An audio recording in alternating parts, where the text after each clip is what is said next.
Hello and welcome to Unpacking Contract Law, the UK-based contract law podcast delivering unsolicited opinions on new and old contract law cases. The purpose of these podcasts is to provide you with an insight into our thoughts, ideas and ideologies around all things contract law. It also provides us with an outlet for all our opinions, so you listen at your own peril. Each podcast will feature a new contract law case with a discussion from 3 contract law enthusiasts. And it is thus my great pleasure to introduce you to Maggie Hemsworth, Severine Saintier, and myself, Tim Dodsworth. Welcome to Unpacking Contract Law. Good morning, good afternoon, good evening, wherever you are, dear listeners. It is my absolute pleasure to be chairing this podcast number 27. I am, as you know, in very, very good company with Dr. Tim Dodsworth at Reading and Ms. Maggie Hemsworth at Exeter. And I would like to thank our sponsor for this, University of Reading School of Law. We are looking today at a reasonably recent decision of the Supreme Court in the case of RTI Limited versus MUR Shipping. This is a contract which was entered between MUR, a ship owner, and RTI Limited, a charterer, which was going to run for 2 years between July 2016 and the end of June 2018. And the contract was for MUR to ship cargoes of bauxite from Guinea to Ukraine, and they were going to do that every month. The contract stipulated that MUR was going to be paid in American dollars. The contract contained a force majeure clause which would exempt the parties from liabilities for any loss, damage, delay, or failure to perform which was caused by a force majeure to each other. But within that clause, there was also a reasonable endeavour proviso, which is quite common and quite often used in force majeure clauses. And that reasonable endeavour proviso stipulated that the event would only be regarded, would only constitute a force majeure, provided that it would not be overcome by reasonable endeavours from the party affected. Because the contract was to ship cargoes from Guinea to Ukraine between 2016 and 2018, we are all familiar with the event in Ukraine. RTI was based in Jersey, but was fully owned by a company which became the subject of sanctions by the American authorities, which prevented them from paying in American dollars. That decision, which prevented the payment in American dollars, was taken on the 6th of April 2018, to be very precise. And so 4 days later, MUR therefore gave notice under the force majeure clause that they would not wish to continue on the contract. RTI refused and proposed that even though they could not pay in American dollars, they would pay in euros and would ensure that any cost that would be incurred by MUR, they would indemnify, and that the transfer would be automatically in their account in American dollars. MUR rejected that offer, insisting on their contractual rights to be paid in dollars, and they suspended performance, so they stopped nominating cargoes. Following this, RTI got special permission to pay in American dollars, and therefore, there was a special permission from the American authorities, and therefore MUR resumed the nomination of vessels and accepted payment. That was, however, not the end. The dispute was definitely not resolved. And the question remained whether MUR had the right to suspend performance based on the force majeure. RTI therefore commenced arbitration, and this went, as we know, all the way to the Supreme Court, but the Supreme Court unanimously, so by a joint main leading judgment by Lord Hamblin and Lord Burrows, which was accepted by Lord Hodge, Lloyd Jones, and Lord Richard. Sorry, I'm not pronouncing things very well this morning. But the arbitration, the High Court, the Court of Appeal, and the Supreme Court are effectively alternated with each other. If you bear with me a little bit longer, I think it is important to show this alternation, because it shows that the question, which was at the heart of the dispute, was obviously far from obvious, given the difference in treatment at the various stages. The question at the heart of the dispute was whether a party who wishes to rely on a force majeure clause is required to accept an offer of non-contractual performance which is made by the other party to overcome the effect of a force majeure event before they are entitled to rely on that. And the non-contractual performance here, the fact that the offer was to pay in euros and then transferred in dollars into their bank account. So for the arbitrator, there was no right to suspend performance. The reasonable endeavours clause meant that MUR had to accept the non-contractual offer of payment in euros, and the arbitrator emphasised the fact that this was no detriment to MUR because RTI had offered to indemnify. The High Court reversed and disagreed with the arbitration with the arbitrator. MUR was entitled to rely on the force majeure clause.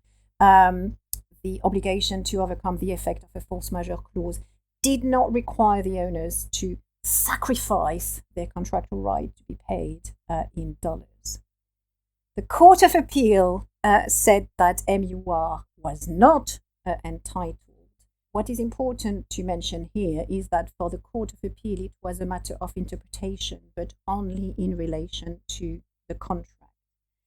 The Court of Appeal reached that decision by 2-1, Lord Justice Arnold dissenting, and the Supreme Court, as I mentioned earlier, came with a unanimous decision. For the Supreme Court, widened the fact that it was a question of interpretation, but it was not only an interpretation for relevant within the contract, it was much wider than that. So for the Supreme Court, the reasonable endeavour is set within clear contractual boundaries unless the contract expressly says so. The clause does not involve wider obligations outside the contract. This decision has been quite divisive, some welcoming it and others, not welcoming it. In their reasoning, the members of the Supreme Court, Lord Hamblin and Lord Burrows, made very clear that what was at the heart of the decision were the principles of certainty and freedom of contract. And so the outcome for those who welcome the decision, yes, that makes perfect sense given the rationale and underlying principles of contract. But for others, this focus on certainty and freedom the decision did not make any commercial common sense, and therefore commercially was not the right decision.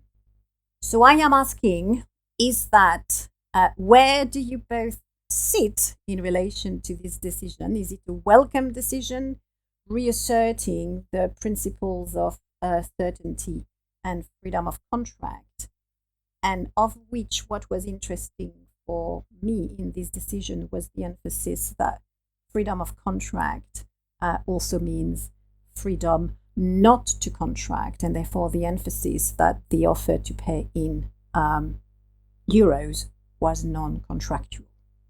So, where do we sit on this? I'm going to guess I know where Maggie sits. Go on then. Where do I sit? You welcome the decision. You are happy with the decision, aren't you? You know me so well, I think. Yeah, I would say it's orthodox. And I think the people who are protesting and waving the flag of commerciality are protesting a little bit overmuch, because if you look very carefully at the judgment, they do make it clear that you could contract for reasonable endeavours to be a wider thing than avoidance of this inability to contractually perform. You could draft it such that a party might be obliged to do something reasonable beyond the contractual performance, in the same way that we might find when we look at rules about mitigation of loss. And in fact, they do refer to one of the cases on mitigation of loss, which any students who've got that far in their studies may know that case, Peizu and Saunders, about in some circumstances, the innocent party may be obliged to accept mitigation, if you like, by the contract breaker, which might even involve engaging with that contract breaker, although you have this claim of breach of contract against them. So in order to remedy or reduce your loss, or the jargon is to mitigate your loss, you might be obliged by the law to deal with the contract breaker. And rather than simply say, I'll see you in hell, I'll see you in court, you might commercially be obliged to deal with them again. And it's not a duty as such, but it's just that if you don't, your losses may be reduced because of that unreasonable behaviour. And so we have mitigation of loss as a basic idea across both contract law and tort law. So students of tort law will also meet it in that setting. But what we're saying here is this is not a mitigation sort of topic that's being raised. And I don't know about you, but I wonder whether that is one of the least convincing bits of the judgment, I suppose, because the Supreme Court says, oh, well, yes, well, I hear what you say about mitigation, but the question that we're looking at is nothing to do with mitigation. And therefore, we're not looking at the reasonableness in a very general sense of conduct of the parties. We're looking in an orthodox, conservative, traditional manner, as you say, Severine, about freedom of contract. What do the terms say, and what do the terms mean, and what can sensibly, with the limitations of English law, be implied into those terms that is not spoken, but is obvious, as it were. So they sort of brush it away a bit, I think, and maybe say, in any event, they say that the party claiming to use this notice for force majeure, they're not the claimant. And so mitigation of loss only applies against a claimant. But then you can stop and think, well, hang on, in what circumstances might it be that the party serving the notice is the claimant? You know, is it a procedural question, which seems a bit peculiar in a way? I can see in this case, MUR weren't likely to be the claimant, I suppose, because the motivation was they wanted to get out of this deal, I think. Now, motivation is not normally relevant to us, is it, in contract law? We're not really, we sort of close our eyes to that, as it were, and we just look at general conduct in a sort of legal sense, and the motivation and the reasons why you act or don't act in a particular way don't tend to be important to us. But MUR really wanted to use this notice in order to get out of this contract. So they weren't the claimant in that particular setting, because it was RTI who said, well, because you wouldn't accept the euros, we've had to engage shipping in another contract with somebody else, and that's cost us more money, and therefore we want to recover those damages from you. And so the Supreme Court is saying, well, even if you're trying to see this by analogy, and that's, I think, as far as you can take it, with mitigation, it won't work in this setting, because MUR, the party trying to uphold the validity of this notice, force majeure, they're not the claimant, they're the defendant. And so you'd have to see, well, will there be cases where it is possible that the party serving the notice is the claimant? And I think it is possible, because what if RTI hadn't paid at all for sums that were due? It is possible that MUR would then have a claim for sums due and owing, and in that setting they would naturally look like the claimant. And so you might then be into an argument when the defendant, in that instance RTI, is saying, well, I'm offering to pay you in euros, not in US dollars, and it would be reasonable mitigation for you to take it in euros. Do you see? So I'm slightly troubled by that bit of the judgment, but only that bit of the judgment. So Tim knows me so well that, when I read the Supreme Court, I think, well, I don't know about you, but it was so convincing, other than the mitigation point, that I stopped and thought, well, if it is so bleeding obvious as I'm reading it, it's all wonderful what they're saying about causation. For example, the cause of this problem is the outside event, and the reasonable endeavours proviso, which is sort of read into all force majeure clauses, I think is what they're saying, whether it's expressed or otherwise, that's the point of principle disagreeing from the Court of Appeal, is really only underlining that basic idea that this needs to be an outside event. We used to say act of God, for example, and probably in a secular era, we should say act of nature.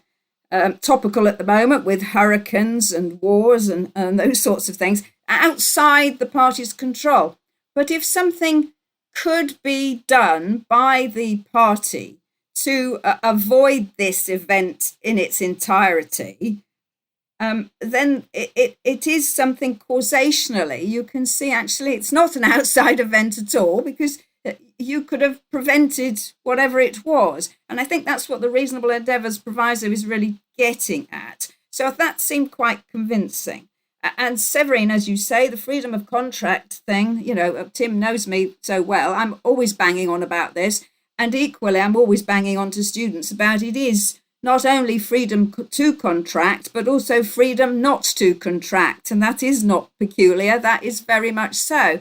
And so what the Supreme Court is saying is that if you go the route that RTI is trying to say here, it would mean that a party is obliged, in some circumstances at least, to agree a variation of a contract. And that is an aspect of shackling, fettering one's freedom, because normally you're not obliged to agree to change things and vary things. But that's essentially what RTI is saying. I know we agreed to pay you in US dollars because that's the standard international method of trading. But we're now forcing you, because the law will back us up on that, to trade in euros. Well, that can't be right as a matter of principle. So that's quite forceful, I would say. And then their third point was about clear words are needed to forego a contractual valuable right. And that sort of underpins, I suppose, the freedom of contract idea again. If you wanted to force a party to take a different currency, then you would need bloody clear language to that effect. That's all that judge is saying there, I think. And then that last one, which I think is the sort of core of what you were saying, Yes. Severine, is this importance of certainty, certainly in commercial contracts. So linked to that is that sort of factual and legal uncertainty. And I think the people maybe who are whinging, if I put it that way rather rudely, about the practicality of the outcome of this case are really protesting a little bit too far. On these particular facts, you can see maybe what they're saying, because euros and dollars, who cares if it ends up as the same value, as it were, in one's bank account. But I think the Supreme Court are being very keen to stress, and that's why they've taken it from the Court of Appeal, as it were, to say this is not just a decision about this particular case, where it may be very clear-cut commercially, practically, that US dollars and euros, who cares, as long as the value ending up is the same. But we are providing rules and principles that are a much more broader scope. And so there may be instances where performance is not of a payment nature. You know, payment is a very sort of clear-cut thing, I suppose. But there may be other instances where if we have this notion of what is reasonable as a response would depend entirely on the facts, we are possibly going to generate lots of litigation on particular individual cases in particular factual settings as to whether someone's been reasonable or not. So it's kind of like a bit of a worry commercially that we're just generating lots of litigation. Well, as a former litigation solicitor, I would say, well, bring it on. What's wrong with that? But for commercial people, that's normally a downer. And I would say lots of commercial people would say, we don't really much care what the law is, as long as it's clear, and therefore we can work with it. And the Supreme Court is saying, you can work with this, chaps, because they actually say at some point, you'll be able to find the paragraph number, but they say at some point, if you want reasonable endeavours to be broader than what we have decided here, that's fine. You just need clear words to that effect. So that's the get out of the impracticality, commerciality of this, if it is a problem to parties, by drafting, by the construction of your wording in future contracts. I'm really glad you brought up the mitigation point, because basically from the get-go on the case, and they don't bring it up until right at the end, to me, the uncomfortable part of this case, the bit that just didn't quite sit right. And I don't know about you, and Severine might back me on this. As I'm going through the case, somehow it doesn't quite sit right. And I think if I had to put my finger on it, the mitigation point is, it's not so much that and this is how it's brushed off, I think, Maggie, I think you confirmed that as well, that we're saying, well, we're not asking them to mitigate, and therefore that's just not applicable in this case. To me, it was more that this is an inconsistent approach, right? On the one hand, that idea of mitigation, the reason why we're requiring that is that we're trying to keep the commercial economic waste down, right? It's so much cheaper for you to do that. In the mitigation cases, we're obliging you to do it. We're asking you to do that. And if not, if you want to have to pay more, fair enough. But one of the ideas behind it, or probably the driving idea behind it, is keeping that down. And then this seems to run counter to that, in that they can still get damages and they can still be paid for whatever difference it is. So the commercial, rather than them going back out to the market, chartering new ships and having to continue the contract like that, and then ask, it would have simply been cheaper for them to just accept euros. So that was my mitigation point. Is it's not so much used as the mitigation point. It says it's more an inconsistent approach across doctrines. The second point I think I'd make is that I'm with you on the variation of the condition. I wonder whether more could have been done on the interpretation of it. Now, I don't know much about how money is transferred in these cases, but presumably the end result of the money being in the bank on time is payment. So the first element of the requirement, which is to accept, is payment of the money into your account on time. Presumably, it would mean to pay it in euros, they would have to give them the extra time, so they would be paying early or earlier or slightly earlier. I think the point is that international trade, when you say the money in your account, the money is in US dollars. So at some point, whatever currency you're starting off with as the paying company, as it were, has to end up as US dollars in the hands of the recipient. Quite, and on time. Yeah. Like bunch of trade tax. You can't be a second late. You know.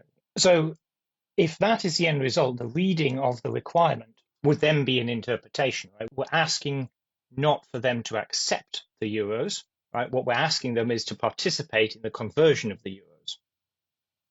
And I think that there's a little bit there. That wasn't how the case was put. The case was put, you could accept the equivalent of the sum in US dollars, but in euros, plus any extra costs that might be incurred in you transferring it yourself into US dollars. Do you see? Yes. No, I think I understood that the main point and the reason why it was said that, they should have accepted it because it was not costing them anything, because of course it would be automatically put into their bank account in dollars. So even though it would be sent in euros, then they would automatically be credited. Bank would be doing the conversion. That's happening by the bank. The bank would be. I know. But let me finish. And that is why I forget whether it's RTI or MUR now. That the party said RTI are the paying company. Yeah. Yeah, they're the paying one. I don't disagree with the position as such on the causation. So the reasonable efforts, the reasonable endeavours, I think, clause applying to the causation, I agree with that. I think what we could have seen is more of a construction of the idea of what payment means in these instances.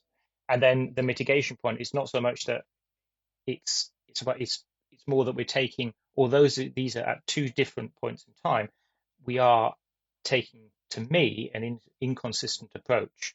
All I could say about that, and it's only sort of tangentially referred to, I think, the Supreme Court. I think if I put words into their mouth, I think really what they're trying to get at is mitigation, and the rules that have been developed around it are solely within the terrain, if you like, of the law and therefore the court, because of this primary obligation, secondary obligation divide. If you remember, some students might know photo production Securical, where Lord Diplock possibly borrows something from the French, Severine, but going to tell me I'm wrong. Anyway, in 1980 or thereabouts, he was speaking about the obligations which the parties themselves craft are the primary obligations. And so really what we're looking at in the force majeure type clause is a primary obligation, okay? But when you're talking about mitigation of loss, that is the body of law which controls and governs secondary obligations.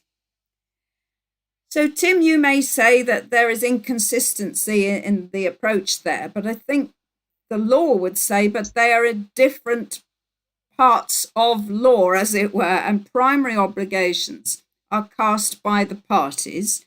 And basically, the courts and the law have relatively restricted input into that, because we come back to the freedom of contract principle.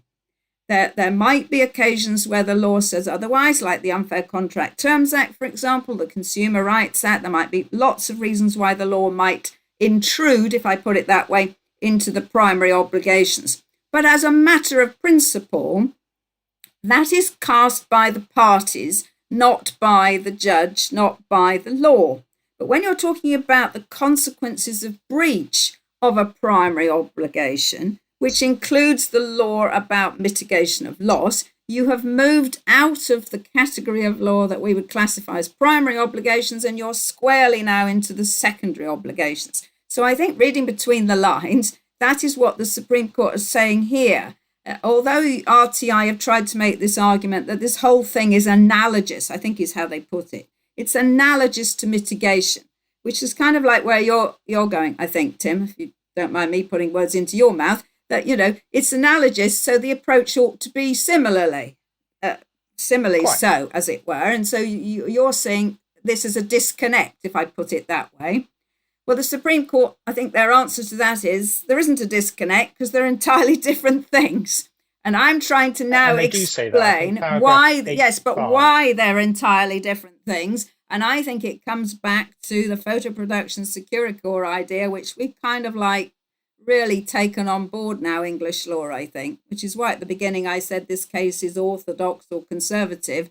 This very rigid compartmentalization between primary obligations and secondary obligations. So I think this is really shot through all of this. Yeah, and to back that up, actually, to just paragraph 85 of the judgment says, right, the last sentence, the legal principles and policies applicable to the assessment of brackets unliquidated damages are not the same as those applicable to determining what is the performance required under the contract. So that is making that differentiation of, in one case we're talking about damage, in the other case we're talking about I think that's it's shorthand, but I think that's what they're talking about. Yes.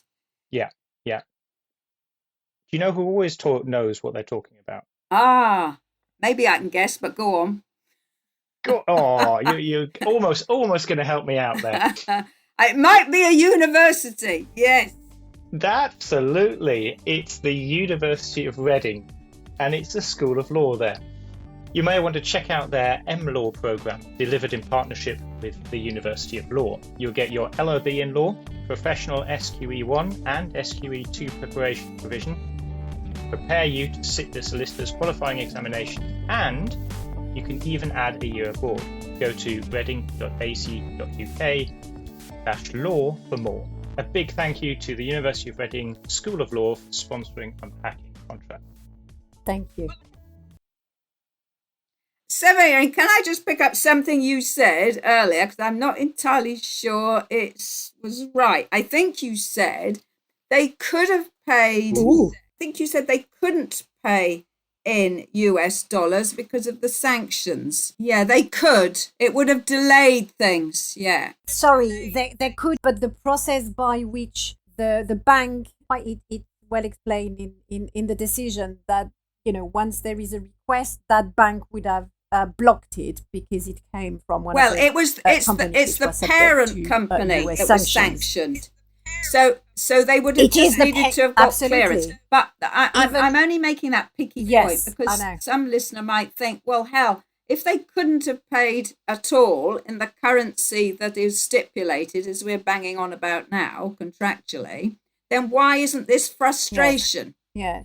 And it's not frustration because they could pay. It was just more difficult. And so if you remember the law about frustration, listeners, dear student listener, the difficulty about it is it's not enough normally for frustration. It has to be the impossibility. So if we change the facts and made RTI a company which had been sanctioned by the US authorities, we're in much clearer water, as it were, for a sort of supervening illegality stroke frustration argument.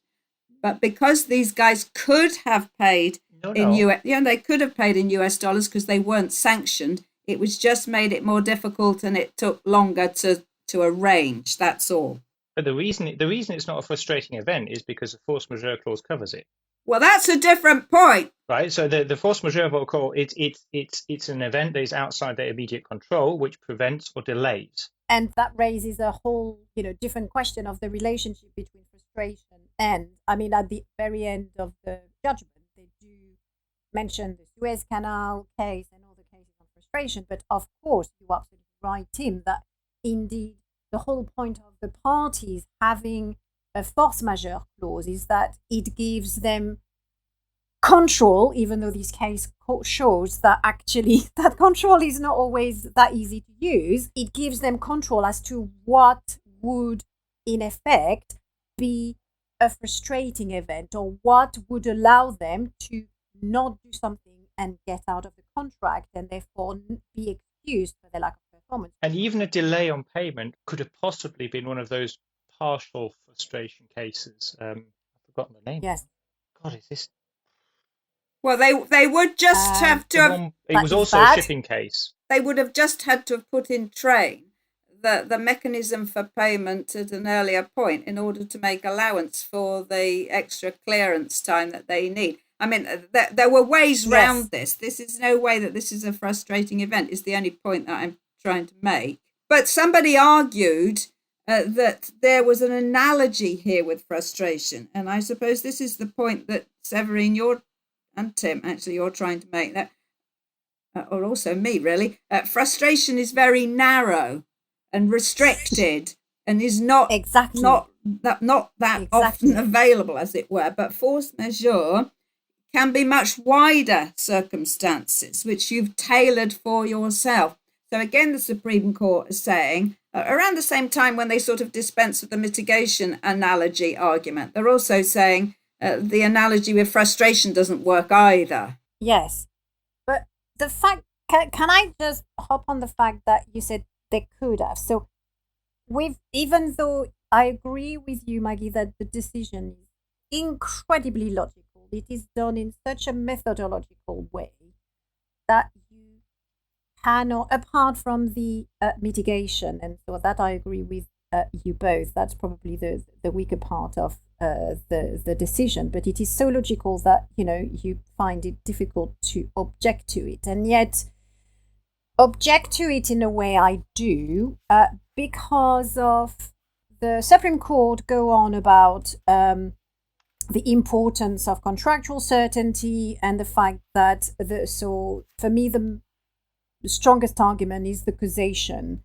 They make it clear that force majeure clauses can only excuse lack of performance where a force majeure event is the cause of the impossibility to perform. The cause is not the parties failing to take reasonable steps to overcome a force majeure event. So I agree with that.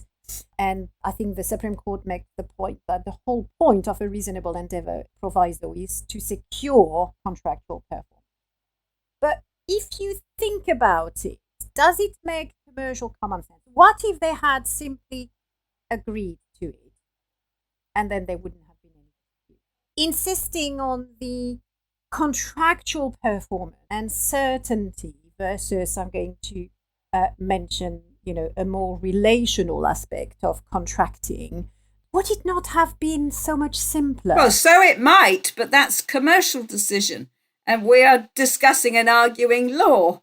So what you do from a commercial perspective is irrelevant. Or is because it? You're saying the contract is set within a commercial context. Well, that's fine, but whether they do or whether they don't, that is a commercial decision. But if they don't, then it may well become litigation, in which case that is the terrain properly for how the law would respond to this. But shouldn't the law reflect the commercial context? Well, yes. So flexibility, so the debate of, that the law as a tool, yes, certainty is what businesses need.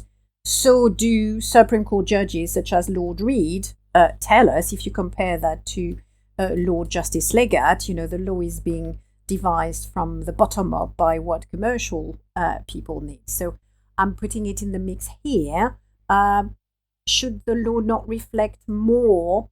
And this is I am putting what's the expression?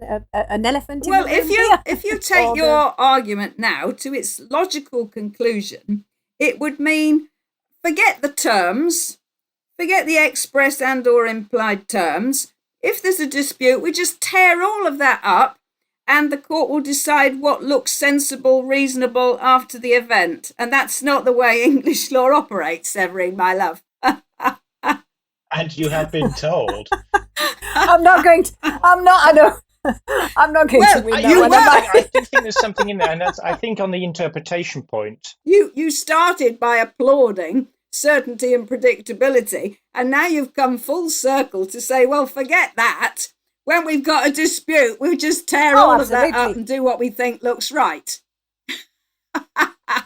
I am not saying tear that up, but is there a happy medium? Yes, there is. There is. Because the Supreme Court has said this is what this implied term means as it's currently in commercial usage.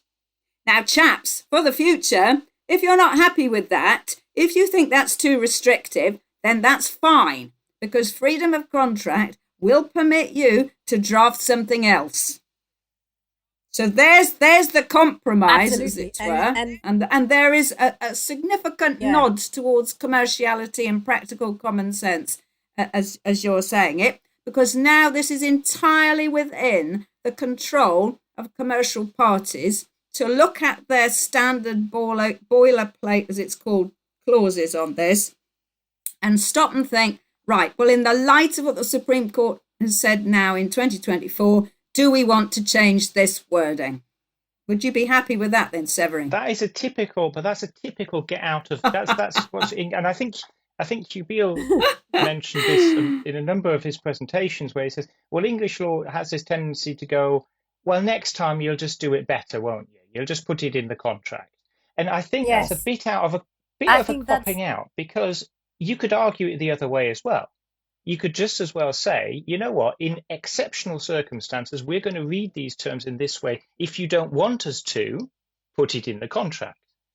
Right? What the hell does exceptional circumstances mean? Because Severine started by saying certainty, predictability is a very important commercial objective for English contract law.